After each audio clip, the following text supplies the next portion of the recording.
Opinion ఏంటి అనేది ఈ కామెంట్స్ రూపంలో మీరు తెలియజేస్తే ఖచ్చితంగా వాటిని కూడా మనం చివరిలో చూసేటటువంటి ప్రయత్నం ఉంది. Yeah, welcome back Darshit.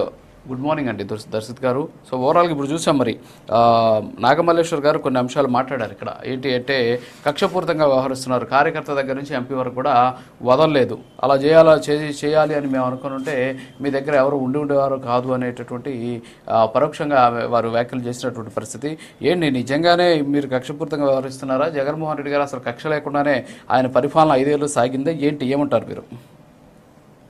అంటే వైసీపీ నాయకులు చెప్తా ఉన్నటువంటి మాటలు వింటా ఉంటే కొంత హాస్యాస్పదంగా ఉందండి. ఎందుకంటే మేడం గారు ఫ్రీడమ్ ఆఫ్ స్పీచ్ గురించి మాట్లాడుతున్నారు. ఆ ఫ్రీడమ్ ఆఫ్ స్పీచ్ ఉపయోగించినందుకే 80 ఏళ్ల రంగనాయకమ్మ గారిని, అట్లాగే సీనియర్ జర్నలిస్ట్ అంకబాబు గారిని అరెస్ట్ చేసినటువంటి పరిస్థితి చూసాం. 16 ఏళ్ల వయసులో నాకు హౌస్ అరెస్ట్ నోటీసులు ఇచ్చి 21 సార్లు హౌస్ అరెస్ట్ చేసినటువంటి పరిస్థితి నేను ప్రత్యక్ష ఉదాహరణగా ఉన్నా. అంటే ఇక్కడ జగన్మోహన్ రెడ్డి గారి కక్ష సాధింపు వైఖరి అనేది రాష్ట్రమంతా తెలుసు కాబట్టి 11 సీట్లు పరిమితం చేసినటువంటి పరిస్థితి ఉంది. ఇక్కడ కొత్తగా మనం ఏమి దాని గురించి మాట్లాడుకోవాల్సినటువంటి అవసరం కూడా లేదు.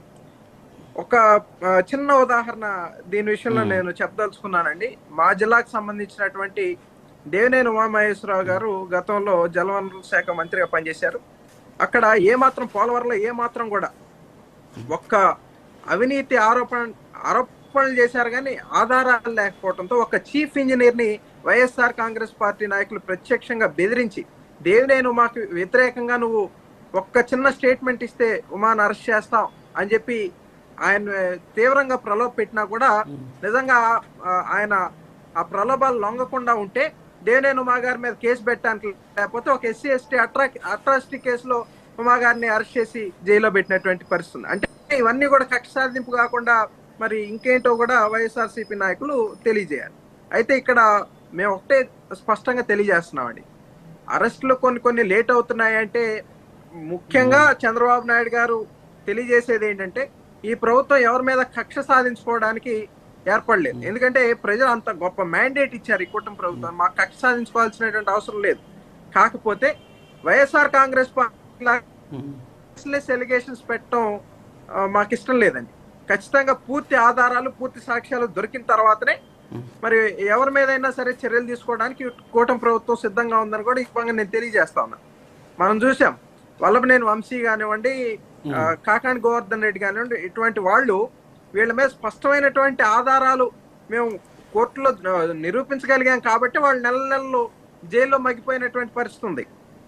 అయితే ఇక్కడ మద్యం కుంభకోణం విషయం దగ్గరికి వస్తే కింద కోర్టు నుంచి పై కోర్టు దాకా అన్ని కోర్టులు తిరిగాడు మిథున్ రెడ్డి నాకు ప్రొటెక్షన్ కావాలని. కానీ ఇక్కడ ప్రైమా ఫేసి ఉంది కాబట్టే మేము ప్రొటెక్షన్ ఇవ్వలేమని చెప్పి సుప్రీంకోర్టు కూడా చెప్పినటువంటి పరిస్థితి ఉంది. కాబట్టి ఈరోజు అరెస్ట్ అయ్యే లోపల నుండి మరి అక్కడ కూడా విలాసాలు కోరుకునేటువంటి పరిస్థితుల్లో మరి ఈ వైఎస్ఆర్ కాంగ్రెస్ పార్టీ నాయకులు ఉన్నారంటే నిజంగా బాధాకరం. చంద్రబాబు నాయుడు గారిని అరెస్ట్ చేసినప్పుడు ఆయన నాకు కనీసం భోజనం చేయడానికి ఒక టేబుల్ కావాలని అడిగితే ఆ రోజు హేళన చేసి దోమలు కొడుతున్నాయి, దోమ తెరగా కావాలంటే దోమలు కాక రంభా ఊరసి వస్తారా జైల్లోకని వ్యాఖ్యలు చేసినటువంటి నాయకులు మరి ఈ రోజు ఏమయ్యారు?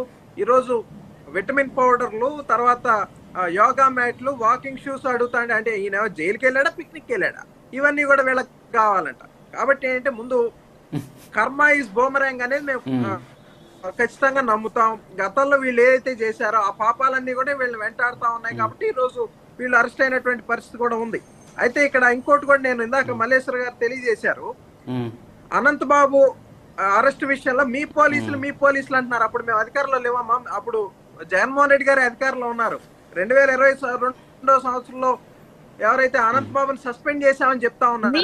మరి ఆ తర్వాత జరిగినటువంటి YSR Congress party legislative party ఎందుకు ఆహ్వానించారు? సస్పెండ్ చేసినటువంటి వ్యక్తిని లెజిస్లేటివ్ పార్టీ మీటింగ్ ఆహ్వానిస్తారా? ఒక నిమిషం మేడం, ఆయన కరెక్షన్ చేసుకోవాలి. రికార్డ్ అన్నారమ్మా, కుదిరితే ప్లే చేయండి సార్ అది. ఎందుకంటే ఆవిడ మీ పోలీసులు అని 2 సార్లు అన్నారు. ఇంకోటి ఏంటంటే ఎందుకంటే మీరు నేను అనంతి అన్నాను అంటున్నారు కదా, అది కరెక్షన్ చేసుకోండి. నేను అనలేదు మీ పోలీసులు అనలేదు. మీ పోలీసులు ఇంకేమనాలి? పోలీసులు కాదమ్మా అప్పుడు ఓకే ఓకే మేడం ఒక్క నిమిషం. అధికారులు వినయ్యా, నీకు వినే ఓపిక ఉండాలి. Okay, okay. నువ్వు ఏదో exist అయిపోదు. ఓకే. ఇప్పుడు దాకా వింటానే ఒక్క నిమిషం మేడం, మీరు ప్లీజ్. చెప్పినవన్నీ ఇప్పుడు దాకా వింటానే కూర్చున్నా ఏదో వైఎస్ఆర్ కాంగ్రెస్ పార్టీ నాయకులు మాట్లాడేదంతా కూడా ఒక్క నిమిషం ఆగండి మేడం, నాగమల్లేశ్వరి గారు ఒక్క నిమిషం ఆగండి, ఒక్క నిమిషం ఆగండి. నువ్వు మీరు చిన్నవాడివే. మాట్లాడినప్పుడు నేను నాగమల్లేశ్వరి గారు ఒక్క నిమిషం ప్లీజ్. మేము చెప్పేది మీరు దయచేసి వినండి, వినే ఓపిక లేదు. అందుకే ప్రజలు 11 మేడం ఒక్క నిమిషం ఆగండి ప్లీజ్, ఒక్క నిమిషం ఆగండి ఆగండి ఆగండి మేడం మేడం ఆగండి. నాగమల్లేశ్వరి గారు ఆగండి, ఒక్క నిమిషం ఆగండి. దర్శక్ గారు కంటిన్యూ. ఇక్కడ మనం మెయిన్ గా గమనించుకోవాల్సింది ఏంటి అంటేనండి, లిక్కర్ స్కామ్ కు సంబంధించి కూడా మనం ఒకసారి ప్రజలకు కూడా కొన్ని విషయాలు తెలియజేయాల్సినటువంటి అవసరం ఉంది. వైఎస్ఆర్ కాంగ్రెస్ పార్టీ పాలసీకి అనుగుణంగా లిక్కర్ పాలసీని తయారు చేశాం. సజ్జల రామకృష్ణారెడ్డి గారు ఓపెన్ గానే ప్రెస్ మీట్ లో మాట్లాడినటువంటి పరిస్థితి ఉంది. అంటే వీళ్ళ పాలసీ అంతా కూడా దోచుకోవడం దాచుకోవడం అది స్పష్టమైనటువంటి పరిస్థితి ఉంది. కాకపోతే మా బాధ అంతా ఏంటి అంటే, ఇక్కడ రాష్ట్ర ప్రభుత్వానికి 18,000 కోట్ల రూపాయలు నష్టం జరగటమే కాకుండా 30,000 మంది అమాయకులు చనిపోయారు సార్ వీళ్ళ కల్తీ మద్యం దాగి. 35 లక్షల మంది అయితే కిడ్నీ లివర్ బాధితులు ఈ రోజు హాస్పిటల్ చుట్టూ తిరిగినటువంటి పరిస్థితి కూడా ఉంది. ఇవి నేను చెప్తున్నాయి కదా, ప్రభుత్వ గణాంకాలు చెప్తా ఉన్నాయి. అయితే ఇక్కడ మనం కూడా గమనించుకోవాల్సింది ఏంటంటే, ఈ జే బ్రాండ్స్ ఏవైతే వచ్చినాయో, ఈ డిస్టిలరీలకు ఎవరైతే వీళ్ళు ఆర్డర్లు ఇచ్చుకుంటూ వెళ్ళారో, ఇవన్నీ కూడా జగన్మోహన్ రెడ్డి గారి ప్రభుత్వం ఏర్పడిన తర్వాత ఏర్పడినటువంటి సంస్థలు. అదాన్ డిస్టిలరీ, లీలా, ఆల్విక్, నైస్నర్, ట్రిఫర్, జోహాట్, ఫైన్ బార్ ఇవన్నీ కూడా జగన్మోహన్ రెడ్డి గారు అధికారంలోకి వచ్చిన తర్వాత ఏర్పడినటువంటి డిస్టిలరీలే. వీటికి ఆర్డర్లు ఇచ్చుకొని కల్తీ మద్యం తయారు చేసి, జనరల్ గా ఆల్కహాల్ ఉండాల్సిన చోట పైరోగలాల్, డైథైల్ థాలేట్, ఐసోఫుల్రిక్ యాసిడ్ రసాయనాలను కలిపి ప్రజల ఆరోగ్యంతో ఆడుకున్నారు. మేము ఈ రోజు బాధపడతా ఉన్నాం. కానీ వైఎస్ఆర్ కాంగ్రెస్ పార్టీ నాయకులకి ఇవేం పట్టవు. ఎందుకంటే 3,200 కోట్ల ఆర్గనైజ్డ్ క్రైమ్ చేశారు కదా. అండ్ ఇంకో విషయం కూడా మేము తెలియజేయాల్సింది ఏంటంటే, మద్యం తాలూకు ఆదాయాన్ని తాకట్టు పెట్టి ఏది 9.62% ఇంట్రెస్ట్ రేట్ కి తాకట్టు పెట్టి దుర్మార్గులు ఈ వైఎస్ఆర్ కాంగ్రెస్ పార్టీ నాయకులు. ఏ కాదా?